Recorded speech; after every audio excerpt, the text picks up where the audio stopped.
Hola queridos alumnos, vamos a continuar con nuestras clases de semiótica, ¿sí? Semiótica para pensar lo audiovisual. Ya hemos hablado en una clase anterior sobre signos. Nos interesaban en primer lugar los signos visuales, ¿no? De Peirce. Índice, icono, símbolo. Esos signos que se relacionan con la realidad, ya sea por su semejanza, por las convenciones o porque de alguna forma la realidad emite una fuerza que nos choca y ese golpe, ese choque, ese enfrentamiento es justamente un signo que nos advierte de algo que está sucediendo en el mundo, ¿no? Bueno, distintas clasificaciones de signos que se utilizan para construir discursos y como ya sabemos, los discursos son la realidad, así sin vueltas. A nosotros nos interesa esa parte, mucho nos interesa esa parte de la construcción de la realidad. En esta instancia nosotros vamos a hablar de narración y lo vamos a hacer desde visualizar un poco lo que es el estudio de la narratología. Cuando hablamos de narración, estamos hablando de un término que se ha insertado fuertemente en distintos ámbitos de la vida profesional e incluso distintos ámbitos del cotidiano. Ya no hablamos, cuando hablamos de narración, de contar un cuento, ¿no? De ver una película, de esas instancias de ficción. Sabemos que los noticieros, que los periodistas narran, cuentan, pero incluso cuando nosotros nos imponemos a nosotros ciertas visiones del mundo, ciertas visiones de lo que deberíamos hacer, luego también se ha empezado a aplicar el término narración, ¿no? Esta idea de, bueno, estoy deprimido, no puedo hacer tal cosa, es hora de cambiar la narrativa, ¿no? Porque la narrativa en la que estoy inserto es en la que yo no puedo hacer tal cosa. Y si la cambio, la puedo cambiar a una narrativa que me diga, sí puedo hacer tal cosa, ¿no? Algo que me cuento a mí mismo. De esto se basa también en operaciones que tienen que ver con la autoestima, con el trabajo de programación neurolingüística, inclusive, ¿no? Las historias que nos contamos a nosotros mismos que nos dan fuerza, nos dan poder, nos dan capacidades, etc. Qué importante es poder entender esas historias, saber cómo se configuran, empoderarnos, transformarlas si es necesario. Entonces vamos a partir de las clasificaciones de narratología propuestas en este libro, Contar con imágenes, en el cual yo le voy a compartir a ustedes una versión en PDF, así lo pueden leer, un manual muy sencillo, muy hermoso, enfocado principalmente a la narrativa fílmica, pero también con ejemplos que nos permiten a nosotros visualizar, detectar funcionamientos que tienen que ver con la televisión e incluso con los noticieros, etc. En principio, tenemos que aclarar que existen distintas clases de textos, ¿no? Cuando nosotros decimos textos, no estamos diciendo textos escritos solamente, estamos hablando de textos que pueden ser audiovisuales, sonoros, fotográficos, etc. Incluso una canción es un texto, ¿no? Una configuración de sentidos. Pero no todos los textos son narrativos. Hay algunos textos que son descriptivos, ¿no? Que no están tan interesados justo en ese desarrollo performático de un personaje que pasa de un estadio a otro, sino que buscan describir una situación determinada. Luego tenemos otro tipo de textos que son los textos argumentativos. Los textos argumentativos tienen que ver con justamente todas estas operaciones de razonamiento en el cual nosotros analizamos, criticamos, estudiamos alguna situación, objeto determinado, ¿sí? Ya tenemos tres, hay variedades de texto. Nosotros nos interesamos en el texto narrativo, el cual tiene muchos elementos que nosotros ya conocemos y ya somos capaces de diferenciar, como el personaje, el espacio, el tiempo, el narrador, etc. pero hay otros elementos que no conocemos y que son sumamente importantes para pensar algunas cosas. Yo me voy a dedicar en esta clase a hablar del el enunciador, ¿sí? El enunciador es una figura textual, como también lo es el enunciatario, y que ambos existen porque ha sucedido una instancia de enunciación, ¿no? De un decir. El enunciador es una figura textual. Cuando digo una figura textual, hablo que solo existe en relación a un texto, donde nosotros construimos una subjetividad determinada que la hacemos coincidir con la persona que produjo el texto. En un noticiero, por ejemplo, ¿no? y esto me gustaría que lo pensemos juntos. En un noticiero, el enunciador no es el conductor. El conductor tendría, bueno, justamente la figura del conductor, la figura de personaje. También se le podría incluso dar la figura del narrador. El enunciador es la persona que produce ese texto. Nosotros no la conocemos, ¿no? La podemos llegar a identificar en términos técnicos con un director del noticiero, ¿no? Es la persona que decide, toma decisiones sobre la cámara, sobre los cortes en el montaje, sobre lo que se dice, sobre la estética, etc. ¿Sí? Es justamente el autor. En una ficción, en un producto artístico es fácil detectarlo, es un poco más fácil detectarlo. En estos lugares donde hay grupos de personas que arman los textos, ¿no? Porque están los redactores, los técnicos, etc. Arman los textos, incluso lo arman con cierto grado de anonimato, porque no sabemos quiénes están detrás de la cámara, ¿no? Conocemos a los conductores y nada más. Nosotros siempre somos capaces, ustedes y yo, de detectar que hay un enunciador ahí. Ah, pero me dirán, bueno, pero son muchas personas, ¿quién es ese único enunciador? Lo que pasa es que el enunciador no es una persona real, ¿no? Como también el fotógrafo, en términos de enunciador, no es la persona real. Sí estará en el grupo de personas reales y estará el fotógrafo real. Pero el enunciador es una construcción de una subjetividad que nosotros creamos para entender ciertos sentidos, ¿no? Que se relacionan con el por qué produjo esto, ¿no? O quién es y cómo piensa esta persona que produjo esto. Volvamos a la idea del noticiero. Entonces, detectamos un único enunciador, alguien que nos quiere decir algo. Ese alguien que tiene ciertas características determinadas y las podemos nombrar. Por eso podemos construir al enunciador, porque somos capaces de decir, che, la persona que me está diciendo esto en este noticiero tiene estas características. En términos generales, y esto también es una crítica, ¿no? Pero bueno, siempre están todo de la mano. Un noticiero, podemos decir que ese enunciador es burgués, porque lo sabemos, ¿no? Está en ese ámbito de evidencias para nosotros. Que burgués tiene que ver con las condiciones de producción, porque se necesita mucho dinero. Pero también tiene que ver con cómo la mirada burguesa siempre criminaliza a las clases medias y clases trabajadoras. Cómo muestra a aquellos que son precarizados como miserables, corruptos, enfermos. ¿Sí? Entonces empezamos a darle forma a ese enunciador, que no es una persona real. Pero hay personas reales que van dándole esas características también a ese enunciador, ¿no? Algunas conscientes, otras inconscientes, etc. Tengo a mi gata acá. ¿Qué más? ¿Cómo más es el enunciador del noticiero?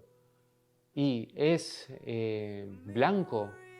Y si vemos los noticieros, vamos a ver que todos los conductores y los trabajadores de móviles, etcétera, son blancos. Entonces nos hace pensar que puede ser que pertenezca a ese tipo de etnias, ¿no? Que también son asociadas con los grupos hegemónicos. Empiezo a pensar, ese enunciador cada vez cobra más potencia y más realidad.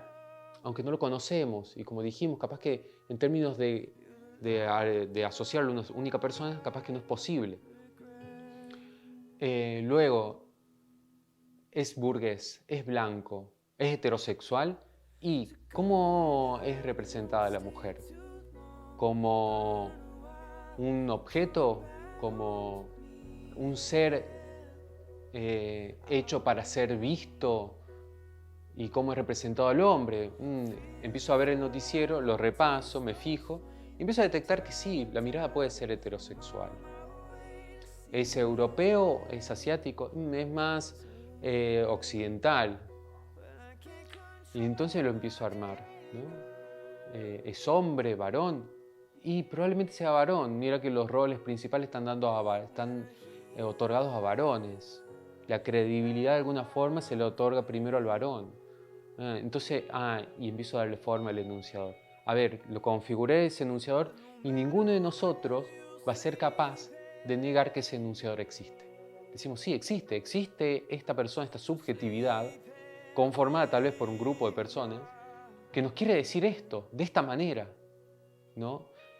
En una película donde nosotros podemos identificar más claramente a un único autor, ¿no? Entre comillas, porque en el cine no es fácil saber si el autor es el guionista, el montajista, el director, el actor, etc.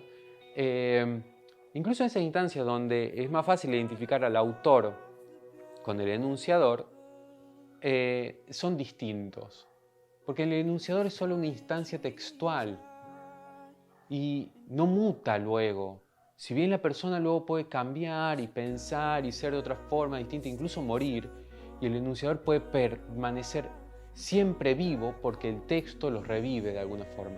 Hay un texto muy bonito, me acabo de acordar de él, lo tengo por ahí, que se los voy a compartir porque es valiosísimo, de Julio Cortázar, que se llama Ahí, pero ¿dónde, cómo?, donde él narra la muerte de uno de sus amigos y tiene mucho miedo de que él, a escribirlo y luego al ser leído por el enunciatario, ¿no?, que es el que lee, no es el lector, la persona real, sino el enunciatario, reviva y mate un millón de veces más a su amigo, ¿no? Porque de alguna forma las figuras textuales de los personajes tienen tanta vida como el enunciador y el enunciatario. Si nosotros al leer una obra le damos vida a los personajes, también le estamos dando vida a ese enunciador que nosotros asociamos con el autor, ¿no?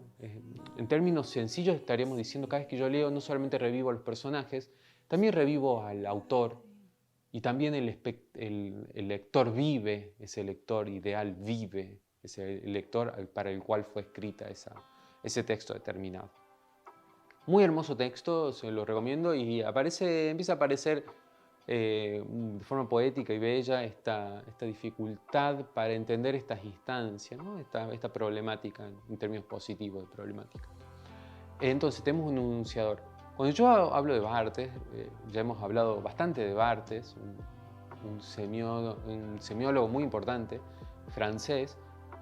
Barthes tuvo dos instancias, una estructuralista y otra postestructuralista. Si nosotros leemos a un Barthes temprano, vamos a encontrarnos con que él creía mucho en la potencia de las estructuras para definir los discursos que configuran la realidad. Y que en el último Barthes entiende que hay algo más allá de la estructura, que es una diferencia, que es una singularidad, que es sublimidad, etc., que de alguna forma define los discursos más allá de que de las estructuras. Si leemos al primer Barthes vamos a encontrar con un enunciador, y si leemos al segundo Barthes vamos a encontrar con un enunciador totalmente distinto. Parecieran dos personas totalmente distintas. La persona real es la misma, el enunciador es abismalmente distinto, ¿no? Ahí tenemos una idea de enunciador. Ahora bien, pongo un ejemplo ya mucho más vulgar. Subo yo un comentario a mis redes sociales. Todos pensarán, miren cómo es Alejandro, pero nadie me conoce realmente. Ese Alejandro al cual todos se refieren es un enunciador. Ahora bien, yo subo una imagen a Instagram y dicen, pero ¿cómo puede ser que Alejandro subió esto con esta violencia y esta crítica, etcétera, pero en Instagram una persona dócil, sumisa, que le gusta subir solo imágenes de gatos. No es la misma persona. Sí, la persona real es la misma, el enunciador cambia, el enunciador es distinto. ¿Sí? Cada texto, cada discurso, cada vez que hablamos, se genera una instancia de enunciación que crea un enunciador que siempre va a estar atado a esa enunciación. Pero vos dijiste tal cosa, entonces vos sos tal cosa, pero yo ya no pienso eso. Pero vos fuiste tal cosa, y la dificultad de diferenciar al enunciador de la persona real hace que no le podamos dejar pasar el hecho que haya dicho y pensado determinada cosa en algún momento. Así como creamos a un enunciador, el productor del texto, pensemos nosotros que filmamos algo o escribimos algo, también imaginamos a un enunciador, a un enunciatario, ¿no? Una persona al cual nosotros nos dirigimos. Las imaginamos interesados en lo que estamos por decir, le imaginamos también que coincidente con lo que pensamos, le imaginamos que habla español, que tiene ciertas características, que piensa políticamente similar a nosotros, pero la verdad no lo sabemos. Escribimos imaginando, construyendo a alguien en nuestra imaginación que va a ser capaz de leernos, pero no sabemos si esa persona es real, no sabemos si esa persona nos va a entender, la persona es real, nos va a entender, no sabemos si alguien nos va a ver o nos va a leer. Ustedes me van a ver a mí, capaz que miren, yo ahora me dirijo a ustedes. ¿Y qué pasa si nadie ve este video? ¿Qué pasó con ese ustedes? ¿Existió ese ustedes porque nadie lo vio? Y existe ahora, miren qué lindo ejemplo, porque yo lo creo, yo creo a ese ustedes para dirigirme a ustedes, para dirigirme a ese ustedes, ¿no? Los noticieros hacen lo mismo, crean ese ustedes. Y miren qué interesante para pasar a esta instancia porque este libro nos presenta 3 categorías, en realidad 4 categorías, solo que 2 son muy similares, de estas instancias de enunciación. Y me gustaría no decirlas mal, así que las voy a buscar.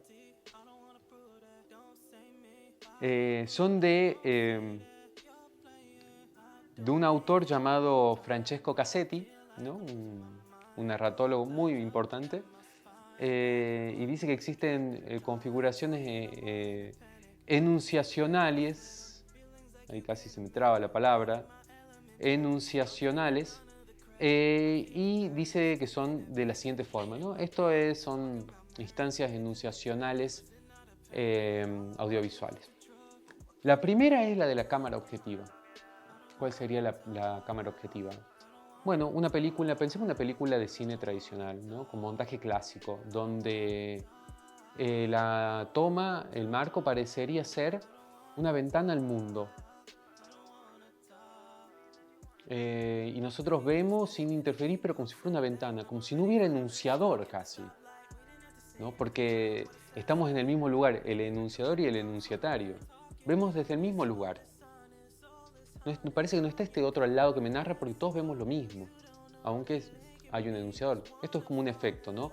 El tú del enunciador, perdón, del enunciatario, ¿no? Al que va dirigido, y el yo del enunciador están en el mismo lugar, viendo hacia el mismo lugar, una realidad determinada. Luego está la interpelación, y este es muy interesante porque esto sería el noticiero, ¿no? Y además porque crea un efecto, la interpelación de realidad. Es un efecto desficcionalizante, diría Simetrical. Porque bueno, ya estamos en una instancia irreal nosotros, porque ustedes no están acá en mi habitación, este real va a estar mediatizado, entonces el texto va a ser una irrealidad ya, aunque haya un efecto de verdad. Y el hecho de que estamos, el yo del enunciador, ustedes ahora lo identifican conmigo, el él del narrador que estoy narrando y el tú estar del otro lado. Tanto el enunciador como el él, que soy yo, esas dos figuras proposicionales, se dirigen, interpelan al tú, lo interpelamos al enunciador. Y ese interpelar desficcionaliza esto, ¿sí? Lo vuelve de alguna forma mucho más real, genera un efecto de realidad. Eso tiene el noticiero en términos de enunciación. como el enunciador coinciden con este él del narrador, le creemos porque el enunciador se hace presente y nos cuenta, y nos narra, y nos mira a los ojos. ¿Sí? Interpelar a ese tú. La tercera es la cámara subjetiva. La cámara subjetiva es cuando una cámara trata de imitar la mirada de alguien, ¿no? Entonces vemos desde la persona misma, como si estuviéramos dentro de su cabeza y mirándose a través de sus ojos. Ahí el tú y el yo y el él, los tres sujetos, estas tres subjetividades, coinciden, ¿sí? No necesariamente para generar un efecto de realidad, porque es bastante irreal meterse en la piel de otro, pero sí generan marcas de enunciador que empatizan, que nos hacen ponernos en el lugar, que hacen que nos identifiquemos desde otros puntos, etcétera, etcétera, etcétera. Por último, existe este punto que lo llama objetividad irreal, ¿no? Vamos a ver, decirlo bien. Sí, la cámara objetiva irreal, que vendría a ser una cámara que también tiene este efecto desficcionalizador, porque coincide con miradas irreales que no se aplican a la presencia de una persona que mira, ¿no? Por ejemplo, una cámara de vigilancia. Es una objetividad irreal que también es desficcionalizante, porque le creemos, de alguna forma genera una situación un efecto de realidad, pero ya no hace coincidir esa mirada del narrador, ¿no? Ya él ya está ausente y esa marca de enunciador aparece con ciertas características que la vuelven irreal, pero sin embargo cierto grado de objetividad que le podemos aplicar, porque es una cámara de vigilancia. Decimos que es más objetivo que una cámara de vigilancia, que es una cámara que tiene una imagen que no fue para ser hecha por un espectador, y nosotros lo estamos viendo como una situación excepcional, le creemos que es real, ¿no? Instancias de enunciación distintas. Muchos de ustedes tal vez sea la primera vez que se enfrentan a este término, y tal vez no es un término sencillo, pero me parece fundamental para empezar a pensar que vamos a construir textos, que nosotros no somos ese texto, ¿sí? Hay una figura construida, una subjetividad construida que nosotros de alguna forma armamos para dar sentido a un texto, y de alguna forma también imaginamos a alguien que nos va a escuchar que también le da el sentido de la instancia de enunciación. Me pareció sumamente importante porque son también mecanismos que se ponen en juego para dar efectos de realidad. Así de sencillo. El lugar que el enunciador ocupa en el enunciado audiovisual da un efecto de realidad. Ya sea porque coincide con nuestras miradas, ya sea porque nos interpela, ya sea porque propone una cámara objetiva y real, ya sea porque una cámara subjetiva, etc. Va creando distintas instancias que van poniendo en juego cómo nosotros nos acercamos al producto. Además, que también podemos hacer siempre este ejercicio muy valioso de reconstruir a los enunciadores de todos los textos que consumimos, ¿sí? A ver, ¿qué cree esta persona textual que me está diciendo esto en este momento? ¿Sí? ¿Qué me están diciendo realmente? ¿Qué ideología hay detrás de ese texto? ¿Sí? Muy interesante para llevar adelante este ejercicio cuando estudiamos lo que son los noticieros, lo que son los periódicos y los medios de comunicación. Porque de alguna forma se ha instalado esta narrativa de que estos medios son objetivos, y hasta un punto sí lo son, pero tienen agendas políticas, tienen agendas ideológicas y, como diría Bourdieu, todas estas clasificaciones que nosotros proponemos son los lentes que les permiten a las personas ver algunas cosas y no ver otras cosas. Las personas que trabajan en la televisión manipulan la opinión, pero también son muy manipulables, ¿sí?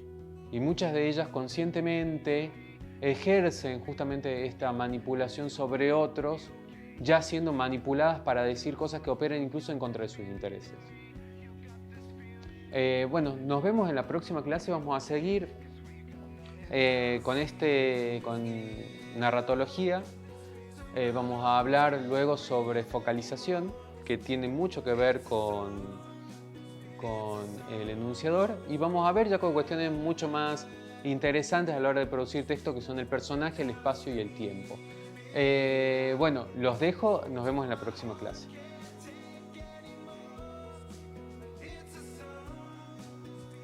Chao.